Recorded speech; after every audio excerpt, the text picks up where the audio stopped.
1 Corinthiens 3, 16 à 17 qui dit ceci: ne savez-vous pas que vous êtes le temple de Dieu? Si quelqu'un détruit le temple de Dieu, Dieu le détruira. Car le temple de Dieu, c'est vous. C'est pas là-bas au temple, c'est dedans. Aimer son corps, l'estime de soi. Faites attention à ce qu'on mange, faites attention à ce qu'on dit, faites attention à ce qu'on fait. Et moi, en tant que jeune de l'église, je ne peux plus cautionner ça. C'est pour ça que je vous ai dit au début, il y a des choses qui vont vous choquer, il y a des choses qui vont déranger. Ce n'est plus le moment de mentir. Il faut dire la vérité maintenant. On ne peut plus cautionner. Moi, je ne peux plus cautionner. Excusez-moi les mamans, mais voilà. C'est le moment de dire la vérité en face. Et c'est le travail de la commission. J'ai confiance en notre Dieu. À toi. Montrer des images, des vidéos de la réalité en fait, même si des fois elle est pas jolie, c'est choquant. Mais je pense qu'aujourd'hui, on l'a beaucoup dit pendant ce séminaire, il faut être sincère, il faut montrer la vérité. Et on peut plus faire l'autruche, on ne peut plus se mettre des œillères, il faut qu'on voit tous ce qui se passe. C'est une réalité certes qui n'est pas jolie, mais c'est à nous en fait de le transformer en quelque chose de positif. Noël Wadrobert, en tant que président de la commission en plus santé sociale et environnement, il a bien rappelé cela, quoi, hein. Oui, oui. Il a bien mis l'accent là-dessus, hein. Oui. Ah, ça a été clair, quoi. Oui, oui.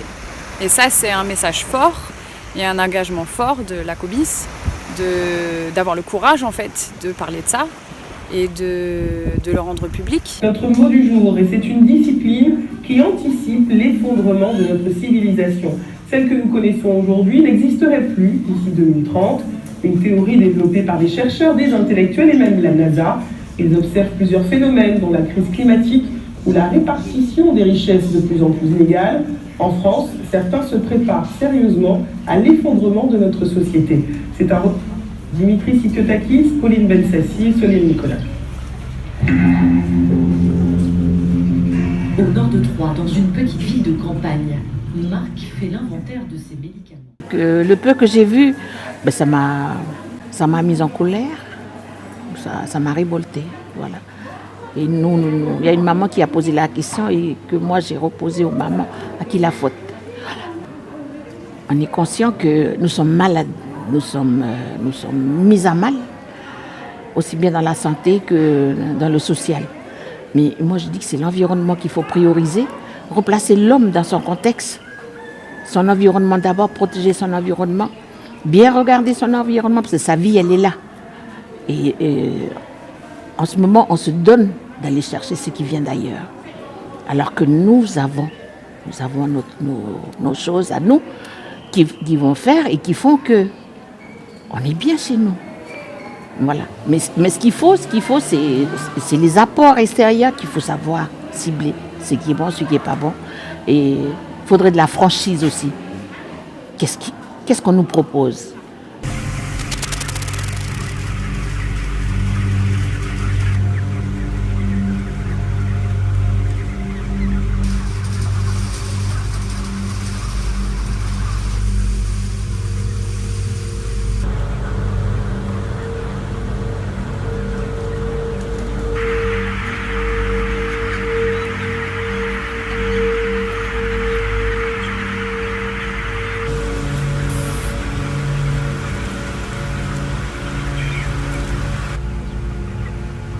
Et nous, on est plongé dans ce système, on est cloisonné. Je crois qu'on est dedans, on est cloîtré. Et du coup, voilà, c'est ça qui fait que nous, on a du mal à s'en sortir. Et les enfants aussi, ils plongent aussi. Oui, et oui. Voilà, et c'est dans la mort. En fait, nous sommes en train de plonger dans la mort. Et moi, j'encourage nous les femmes, nous les mamans, à s'engager vers ce projet-là. Projet d'un nouveau monde, d'un nouveau monde meilleur, un monde meilleur. Voilà, nouvelle façon de voir les choses. Moi, j'encourage les mamans parce que cette semaine, on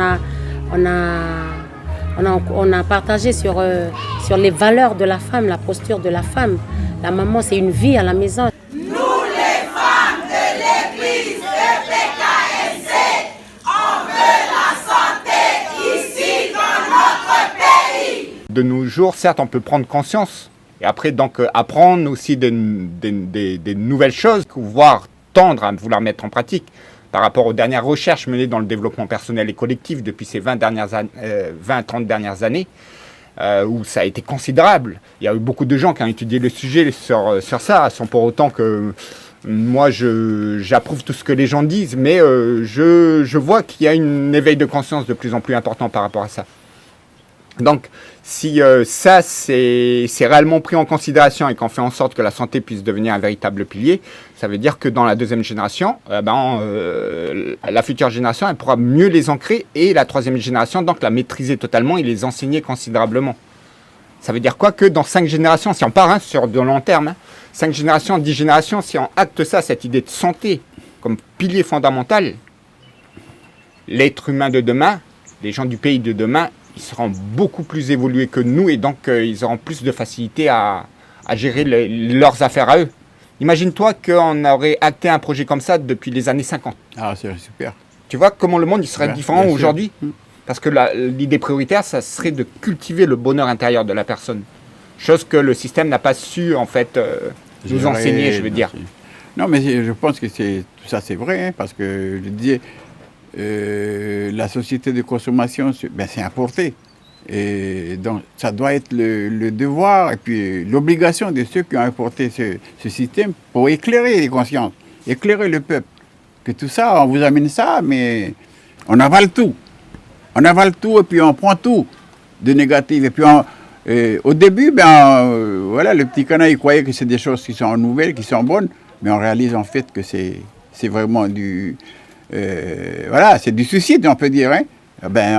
On fait en sorte que, voilà, on va éliminer le canard chez lui et puis on va continuer à lui donner du poison.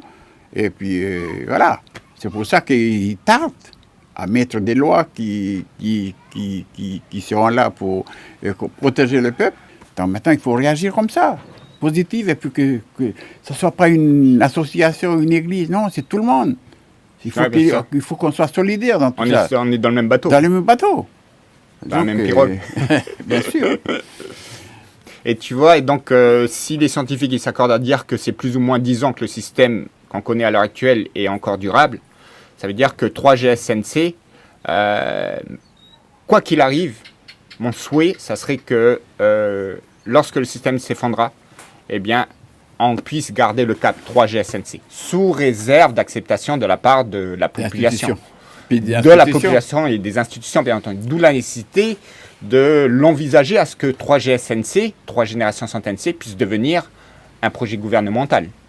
C'est sûr, le nerf de la guerre, c'est eux. Hein. Si on peut, véhiculer ce message, il faut qu'on ait du soutien, mais surtout du soutien qui fait que ce message, que cette information touche les gens qui sont partout. J'ai dit à mon mari, on est là, priez Seigneur, et nos enfants. Il faut que les enfants, il faut qu'on s'occupe aussi de nos enfants. Là, je voudrais remercier encore le Seigneur qui nous réveille tous les matins, le Seigneur qui nous rafraîchit, qui nous donne de la force pour supporter toute la journée d'aujourd'hui. On prend la journée, chaque jour à sa peine, chaque jour à son cadeau. Que ce soit les larmes ou la joie, mais on accepte. Voilà notre proposition, hein? C'est selon notre partage avec Sari, hein? Proposer au comité, à l'association des mamans de l'église, avec le soutien de la comice, de déclarer l'état d'urgence à la transition écologique et humaine au sein même du groupe de femmes, pour mieux nous préparer et nos enfants à notre avenir proche. Ça sera notre proposition. Si maintenant, je continue. Je pense que chaque région doit ramener à nos régions et voilà, descendre comme d'habitude, consistoire, paroisse. Et on sait qu'avec la paroisse, c'est notre tribu, c'est chaque tribu. Hein? Et je crois que voilà notre proposition pour c'est ce qu'on a travaillé avec Sari aujourd'hui. Merci.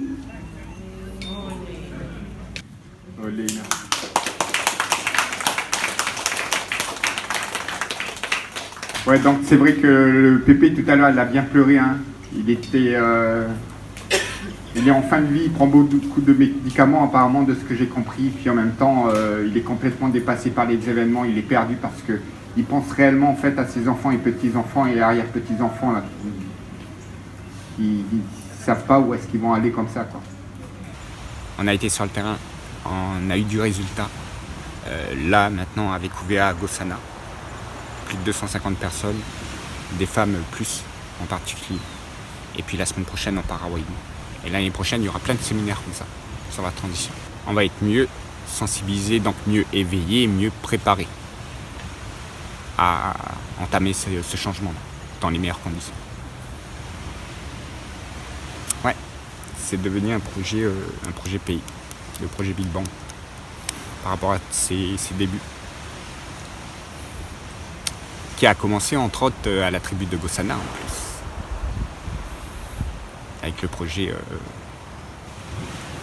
Good One on Top, pour ceux qui se rappellent.